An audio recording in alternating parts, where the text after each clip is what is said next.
Hindi lahat ng kumikinang ay maganda. Hindi lahat ng maganda ay mahalaga. At hindi lahat ng mahalaga ay tunay. Iyan ang realidad ng buhay. Hindi lahat ng nakikita at naririnig mo totoo. Akala mo lang yun. Ang dami kayang nakangiti pero di naman totoong masaya.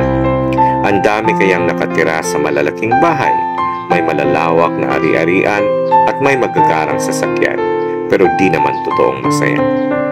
Ang dami kayang may magagandang trabaho, mga buwang pamilya pero di naman totoong masaya. Alam mo bakit? Walang perpekto sa buhay. Pain is universal. That's the reality. Lahat tayo, mayaman man o mahirap, may kanya-kanyang pagsubok na kinakaharap. Mga problemang pilit nating itinatago sa isang magandang ngiti para di malaman ng iba.